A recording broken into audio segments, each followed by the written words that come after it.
Bonjour et bienvenue à la deuxième édition des Journées portes ouvertes à distance du CFA GPUI d'Antibes. Aujourd'hui, nous réalisons un focus sur le BTS de la gestion des petites et moyennes entreprises. Nous sommes avec Madame Caroline Sgaravidi.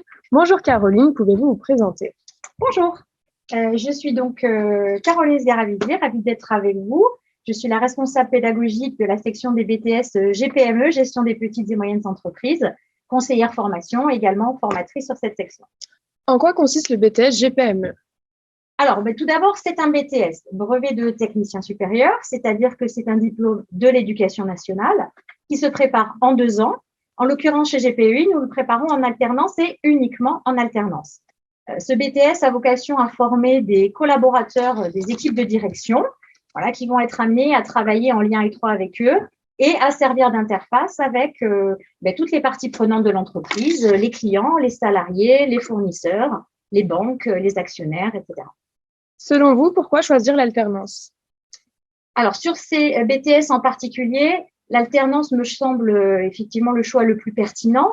Nous allons leur apporter effectivement de la théorie qu'ils vont pouvoir très rapidement mettre en pratique au sein de leurs entreprises. Donc là, l'alternance a ça d'intéressant que les étudiants vont grandir avec l'entreprise. Les missions qui vont leur être confiées vont être en théorie de plus en plus importantes et leur donner de plus en plus de responsabilités. Et à l'issue des 2 ans, ils ont vraiment réalisé un parcours intéressant auprès de leurs collaborateurs et de la direction. Donc voilà pourquoi sur ce type de BTS, le fait de passer en alternance me semble ce qu'il y a de plus efficace. Dans quel type d'entreprise peut-on réaliser son BTS? Alors, comme son nom l'indique, nous allons être sur des petites et moyennes entreprises.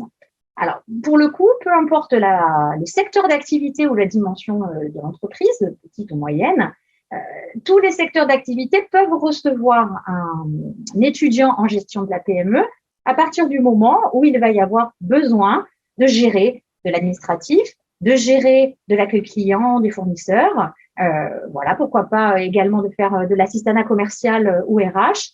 Pour vous donner des exemples, nous avons entre la première et la deuxième année des étudiants qui sont aussi bien sur des garages que dans des cabinets dentaires. Nous avons des étudiants dans des centres de formation. Nous avons des étudiants qui vont travailler sur des entreprises d'intérim ou auprès d'entrepreneurs, climatisation, chauffage, etc. Est-ce que GPI aide à trouver une entreprise? Oui, bien sûr. GPUI est très actif pour aider ses candidats et ses étudiants à trouver une entreprise. Il va y avoir 2 manières de faire. Dans un premier temps, bien entendu, nous sommes très, très disponibles. Nous leur donnons un certain nombre de conseils pour eux-mêmes prospecter et trouver leur entreprise. Et d'ailleurs, vendredi à 13h30, nous allons également avoir un live que j'anime justement sur ces sujets intéressants de savoir construire son CV et optimiser sa recherche d'entreprise. Mais également, GPUI va être sollicité par des entreprises partenaires, très souvent des clients de longue date, qui vont se faire appel à nous pour trouver des profils correspondant à leurs besoins. Et à ce moment-là, nous étudions les CV de nos candidats et lorsque le CV nous semble convenir à l'entreprise, le profil semble matcher, nous allons pouvoir faire des propositions aux étudiants auprès de ces entreprises. Quelles sont les matières étudiées? Et d'ailleurs, pouvez-vous nous dire dans quel cours on se trouve? Alors, les matières étudiées, comme dans la plupart des BTS, nous allons avoir 2 grands volets. D'un côté, des matières générales.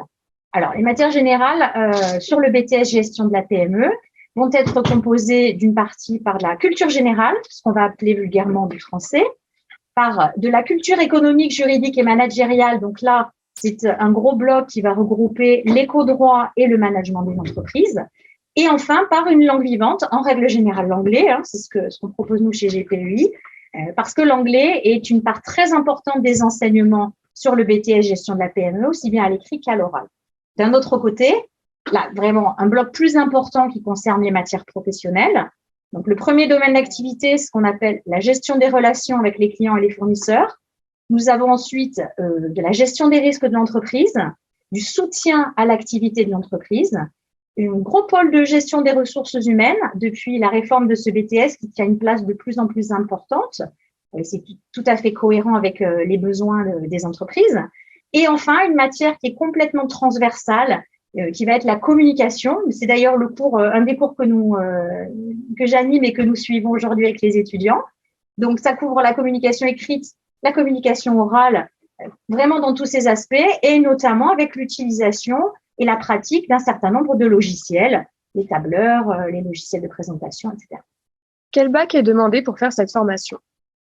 Alors, j'ai envie de vous dire, il n'y a pas de bac idéal.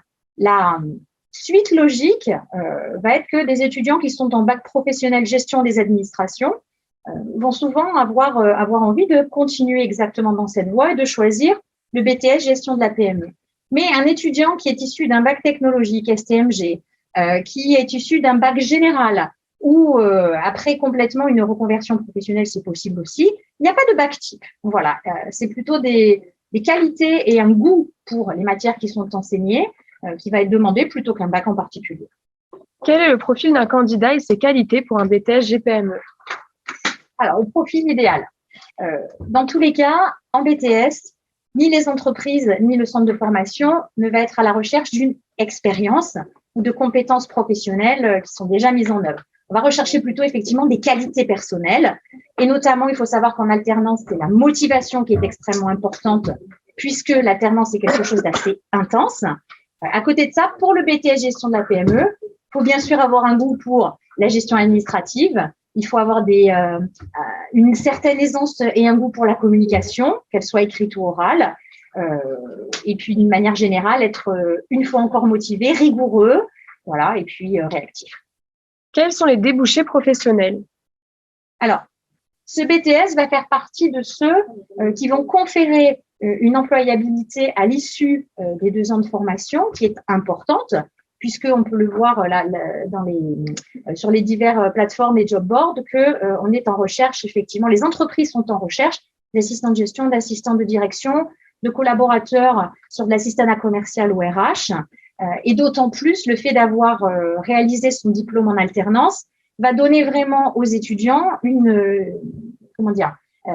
un diplôme le plus complet possible et un profil professionnel le plus complet possible, puisqu'ils auront à la fois le sésame du diplôme et à la fois 2 ans d'une réelle expérience professionnelle au sein de la même entreprise. Donc, c'est vrai que si on souhaite travailler directement après son BTS, eh bien, l'employabilité est grande, d'assistante de direction, je dis assistante commerciale, assistant RH, assistant comptable, selon le goût qu'on a développé pour telle ou telle matière. Et pour finir, quelles sont les poursuites d'études possibles? Là aussi, comme le BTS est très polyvalent et touche un maximum de secteurs d'activité, il n'y a pas de poursuite d'études qui ne soit pas possible. La plupart du temps, nos étudiants vont, au fur et à mesure de ce qu'ils auront découvert, au fur et à mesure de leur mission et des enseignements en BTS, ce sont une appétence pour la RH, donc ils vont continuer sur des licences et après des masters en ressources humaines, mais également ils peuvent persévérer dans la gestion d'entreprise, dans le management et de plus en plus dans la communication et surtout dans la communication digitale. Merci, on va passer directement aux questions des internautes. Je vous écoute. Alors, donc, première question de Nadia qui nous demande que sa mère dirige un garage automobile. Elle a 4 salariés, elle veut la prendre en apprentissage. Est-ce possible? Mais écoutez, Nadia, j'ai envie de vous dire, bien sûr, non seulement c'est possible, mais pour avoir eu maintenant au moins 3 étudiants là récemment qui sont passés sur des garages, c'est vraiment un profil d'entreprise qui est complètement adapté parce que très souvent, on a l'habitude de travailler sur un système familial. Il faut se digitaliser, il faut s'automatiser et de plus en plus développer et fidéliser, assurer sa clientèle. Donc, bien évidemment, le BTS gestion de la PME, là, pour le coup, sur le garage de votre maman, c'est complètement adapté. Ensuite, question de Léa. Donc, elle n'a jamais travaillé. Elle veut savoir si elle peut faire ce BTS en alternance. Mais écoutez, Léa, bien sûr, c'est pas parce que vous n'avez jamais travaillé, au contraire, qu'on va vous empêcher de le faire. Comme je l'ai dit tout à l'heure, on ne va pas être à la recherche déjà d'une grande expérience professionnelle. Mais Léa, vous avez sûrement un certain nombre de qualités. Donc, quand vous vous adresserez à nous et que vous réaliserez votre CV, n'hésitez pas à nous marquer tout ce que vous avez pu faire au sujet mais de vos loisirs, par exemple, ce qui vous plaît. Si vous avez fait, par exemple, du bénévolat également, des petits jobs d'été, en décrivant un maximum les missions qui ont été réalisées et vous accompagnez ça par un projet de motivation pour nous décrire, pour nous convaincre de vous accepter en alternance, bien sûr. Question d'Émilie. Donc, elle a déjà son entreprise et elle aimerait savoir quelle est la démarche. Alors, Émilie, vous avez déjà votre entreprise. J'ai envie de vous dire, la première des choses à faire à ce moment-là, ça va être de nous contacter. écoutez, contactez-nous via notamment cfa@gpui.fr. Émilie, envoyez-nous votre CV et un maximum d'informations concernant l'entreprise. Puis après, on vous orientera pour monter votre dossier et pour toute la gestion administrative où on vous accompagne, bien entendu, du début à la fin. Alors, question de Léa, elle demande si la formation est payante. Alors Léa, non. La formation, en tout cas, vous n'avez rien à débourser. Ce qui va se passer en alternance, donc en apprentissage ou en contrat de professionnalisation, c'est que vos études vont être financées par un organisme qu'on appelle un OPCO, un opérateur de compétences, qui en fait va recevoir les contributions professionnelles que verse tous les ans l'entreprise qui va vous accueillir. Donc, par secteur d'activité, les entreprises versent ces contributions à tel ou tel OPCO.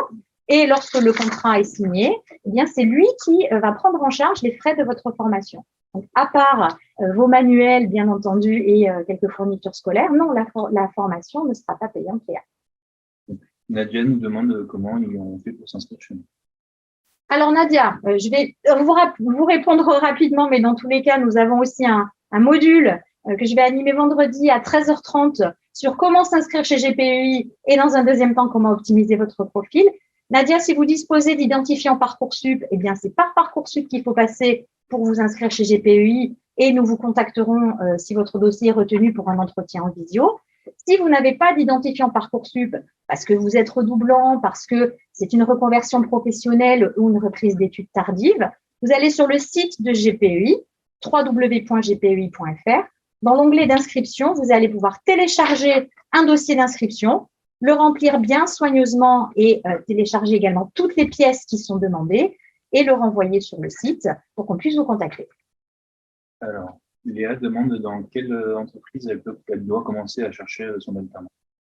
Alors, Léa, déjà dans un premier temps, ce que vous allez faire, c'est en parler beaucoup autour de vous. Parce qu'en gestion de la PME, je ne peux pas vous faire une liste des secteurs d'activité qui emploient, que toutes les entreprises sont susceptibles de vous recevoir, de vous accueillir parce qu'elles ont un besoin de renforcer leurs équipes au niveau de la gestion, au niveau de l'accueil ou de la facturation, par exemple.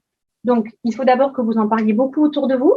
Vous faites vraiment savoir à votre réseau amical, à votre réseau familial, à vos voisins, commerçants de votre quartier. Peut-être avez-vous eu des maîtres de stage précédemment dans vos études ou des employeurs en job d'été. Donc là aussi, il faut absolument que vous en parliez. Sur les réseaux sociaux également, n'hésitez pas, si ça n'est pas déjà fait, à vous créer un petit profil sur LinkedIn et à y poster votre CV et votre recherche d'emploi. Ensuite, vous allez sur les 2 job boards qui sont vraiment les plus actifs, les plus efficaces, le Pôle emploi et Indeed. Et là, vous ne vous limitez pas aux thématiques d'assistant de gestion ou d'alternance. Vous regardez un petit peu les offres d'emploi qui peuvent se proposer à vous pour des débutants, pour des juniors, sur assistante commerciale, assistante RH, assistante de direction, assistante de gestion. Et la plupart du temps, il y a des accès directs pour postuler rapidement. Donc ensuite, on a une question de Kamel. Donc, actuellement, il a un bac professionnel GA sur Antibes. Et il demande si le BTS GPME est une continuité de son bac. C'est absolument la suite logique, Kamel. Donc voilà, on vous attend très volontiers. C'est le degré au-dessus de toutes les matières professionnelles que vous êtes en train d'apprendre. Et vous allez vous retrouver normalement relativement à l'aise puisqu'il y a plein de choses qui vont déjà vous parler. On va juste aller y apporter un degré supérieur et un approfondissement, mais c'est tout à fait la suite logique de votre bac projet. Alors ensuite, Émilie nous demande, donc, elle a un bac général, elle a fait une année en fac de lettres et ça lui plaît pas, donc elle aimerait savoir si elle peut basculer sur le GPME. Mais là aussi, bien évidemment, si les contenus vous convainquent et vous attirent, donc si vous avez encore un doute, n'hésitez pas une fois encore à aller sur notre site www.gpi.fr puisqu'il y a des descriptifs de chaque BTS, des matières qui sont justement abordées. Donc, si vous avez effectivement l'impression que c'est bien ça qui vous parle et qui pourrait vous convenir, bien évidemment, là aussi, vous êtes la bienvenue, vous pouvez vous inscrire. Et est-ce qu'elle est donc toujours la même personne? Donc, Émilie nous demande si elle peut avoir un entretien individuel avec GPUI. Alors, dans tous les cas, c'est la manière dont ça va se passer. Émilie, vous devez normalement, puisque vous êtes en première année à l'université, disposer encore d'identifiant Parcoursup. Donc, vous vous rendez sur Parcoursup pour faire votre demande. Vous êtes exhaustive. Émilie, s'il vous plaît, vous mettez un maximum de choses. Parce que les remontées de notes ont été un petit peu compliquées ces derniers temps, ne sont pas forcément faites. Donc, remplissez bien la partie activité, centre d'intérêt, votre projet de formation qui va nous servir à évaluer votre motivation pour la formation en BTS GPME. Vous joignez votre CV. Nous allons donc recevoir votre candidature et étudier votre dossier. Et s'il est retenu, dans tous les cas, la directrice, Madame Fournier, vous enverra un mail pour vous proposer des dates d'entretien en visio chez GPU. Voilà, pour mieux vous connaître. Là, du coup, pour l'instant, j'ai pas de questions. Ah, si je viens d'avoir une question donc de Léa. Elle veut savoir si après le BTS, est-ce qu'elle pourrait travailler dans les ressources humaines? Alors Léa, après le BTS, non seulement vous allez pouvoir effectivement directement travailler dans les ressources humaines, mais si vous développez vraiment le goût pour cette matière, vous pourrez également continuer en licence et pourquoi pas en master. Mais dès la sortie du BTS, surtout que cette matière a pris une importance grandissante dans l'enseignement, oui, vous pourrez travailler dans les ressources humaines, tout à fait. Et là, du coup, je pense qu'au niveau des questions, on n'a pas d'autres questions. On va peut-être attendre quelques instants pour voir. Voilà, on va voir si nos internautes réagissent. Est-ce qu'Ekaterina, nous aurions des petites choses de ton côté? Non, question? Non plus. Bon. Merci d'avoir participé à notre live. On se retrouve demain à 13h30 pour la découverte du BTS MCO, jeudi à 13h30 avec le BTS NDRC, et enfin vendredi avec Caroline encore une fois qui vous donnera des conseils pour réaliser un CV et rechercher une entreprise. Si vous voulez revisionner le live, il sera disponible sur notre site et sur notre chaîne YouTube. Eh bien, merci à tout le monde.